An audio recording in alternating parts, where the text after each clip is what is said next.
索尼 A1 发布以后呢，我就一直如鲠在喉，有话想说。这期节目呢不是评测，现在网上各路大 V 啊已经拿到了样机，咱们就静观详细的技术评测就好。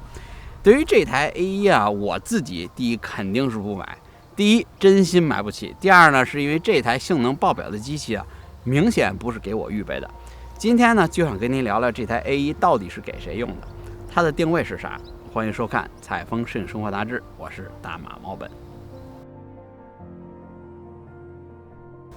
为什么想搞清它的市场定位？其实定位很重要，做相机评测切入角度，做销售推荐给什么用户用，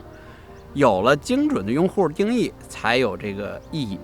市场定位准确的机器产品性能呢，是因用户所需而产生的，做到在性能价格上整体均衡，性能不过剩呢，但也不会有明显的短板。您理想中最适合自己使用的机器是哪一款？咱们打在弹幕上。准确定位的机型呢，有比较稳定的客户群体，消费者呢，无论是说找到同好交流，还是买卖二手，都是非常轻松容易的事儿。咱们常见明显的机型，比如像入门爱好者的索尼的 A6000、佳能的 77D， 比如像自媒体人手一台的 A73， 还有像打鸟老大爷的 7DR 1DX， 都是典型的定位准确的成功机型。您想想，他们这些机器是不是卖的长久不衰？那我想判断一下 A1 的市场定位，看技术参数啊，5000万全网第二高像素全画幅，连拍速度每秒30张，8K 视频长时间录制，而且还不过热，可以稳定拍摄10比特 4:2 4K 120高帧率的视频，性能看起来是真好，但是也值这个价钱，问题是真贵，48000块1万澳币，这台看起来无所不能的机器最适合于谁用？其实索尼一直就虎视眈眈的这个专业市场，在去年也就是2020年中，美联社宣布跟索尼达成合作，成为全球100多个国家分摄唯一的摄影器材提供商。无反相机 A9 作为照片的主力机型， A7R4 呢作为娱乐和人像摄影师的拍摄设备。理由啊是3大特点：静音快门、超快的对焦和轻巧的机身。除了第一条我觉得有点扯，不过也对啊，这就是无反相机对比传统单反的优点嘛。这次美联社倒戈索尼，不管它是索尼的市场公关的行为，还是无反技术上的胜利，都证明索尼无反已经成了正经八百干活的器材，可靠性还有性能在新闻行业基本得到了认可。你看这才不到1年，比索尼 A92 更高一级的 A1 横空出世。其实 A1 看参数确实牛，机身在保持 A92 体积不变的情况下，能把拍摄的像素连拍速度直接翻倍，视频性能翻倍，而且录 8K 还不过热，这让隔壁的学习委员脸往哪儿搁。 A1 呢还配置了这个快充接口，有人实测啊，充电的速度快于放电，也就是说接上外接电池拍摄视频，那就是一台永动机。但是这么牛叉的机器也不是无懈可击啊！你看，看似杀度强，但是咱们细数这些技术参数，除了连拍速度和像素多了500万，您仔细想，其他的核心性能并没有真正超过佳能的 R5。A1 的 4K 只是说全幅跳彩，还有 Super 35的 5.7K 的超彩，而 R5 是 8K 超彩到 4K。A1 的 8K 呢，只有内录10比特 420。佳能虽然有过热的录制时间短的问题，但是起码人家是3分钟真男人的，可以录弱啊，更别提在拍摄现场更实用的这个防抖。R5 号称是8级，A1 呢只能做到5.5级。其实我挺想说说这个 8K 视频啊，确实细节非常张看，但是呢我不知道您怎么看，反正我是为了享受 8K 的画面，得把样片一帧一帧的观看，生怕自己错过了这个3300万像素的细节。但是你等一等啊，谁会这样看电视？相机厂商试图把所有的新的技术都高价卖给用户，就算它 A1 是一台优秀的相机，但我实在也想不通了，有什么道理把高规格的照片和高规格的视频的性能放在一台定位在新闻体育的机身里边？图片摄影师和视频摄影师虽然都是举着相机在拍摄，但是拍摄的思路表现手法完全不一样。举个简单的例子，连快门速度设定的原则都不同。体育摄影师通常要高的快门速度来凝固瞬间，而拍摄视频呢，要用2倍于帧率的倒数的原则来设定快门速度，这样呢，它的看起来才保证视觉这种流畅。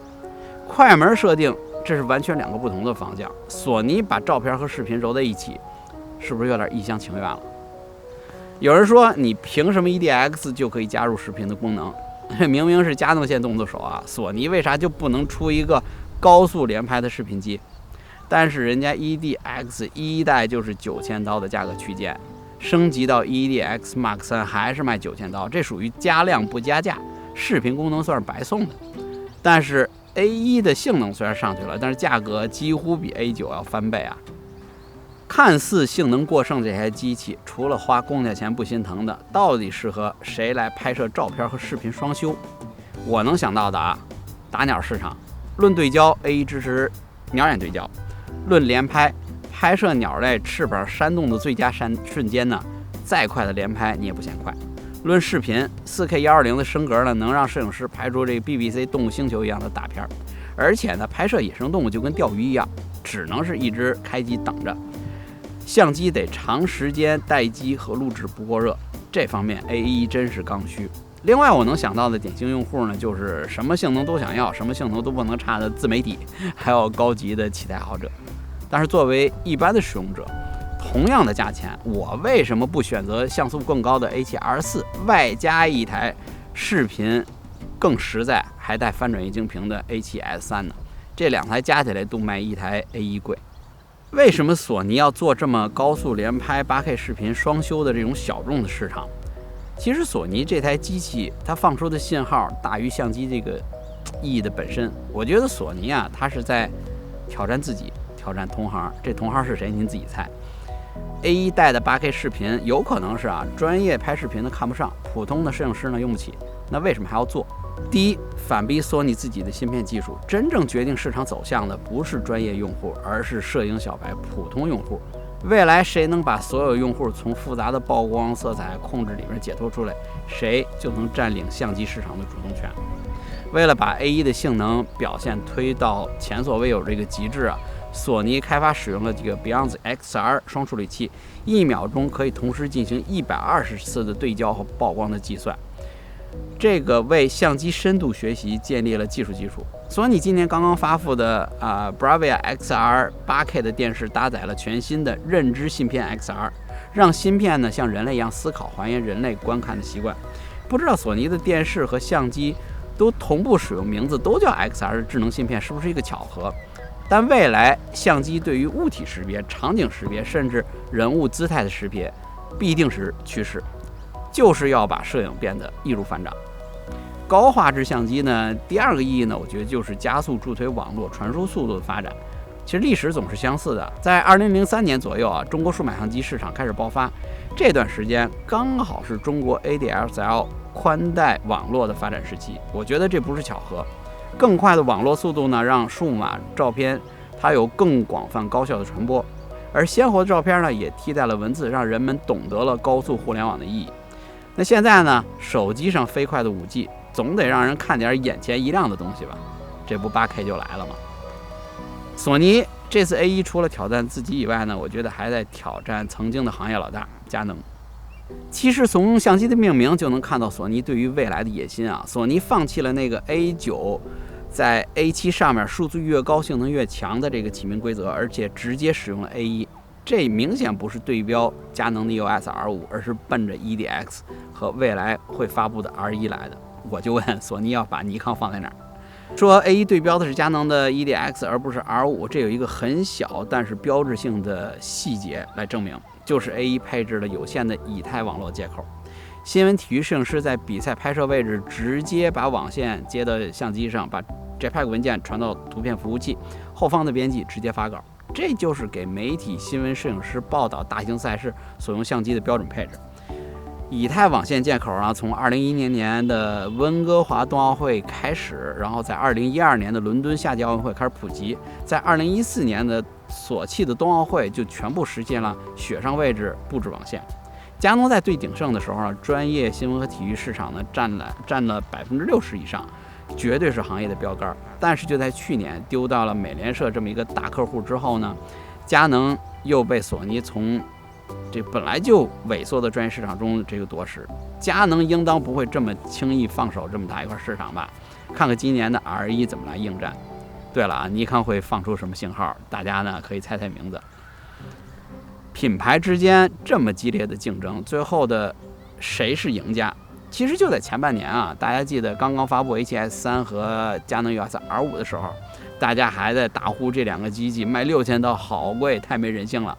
现在 A1 一出来，哇，抢购一空，忽然觉得 R5 和 A7S3 很便宜嘛，整个相机市场又被Nihongo的品牌这个托起一起上升了。这就是我觉得这几个厂商精明的地方，表面上打得你死我活，转身之后一起挣客户的大钱。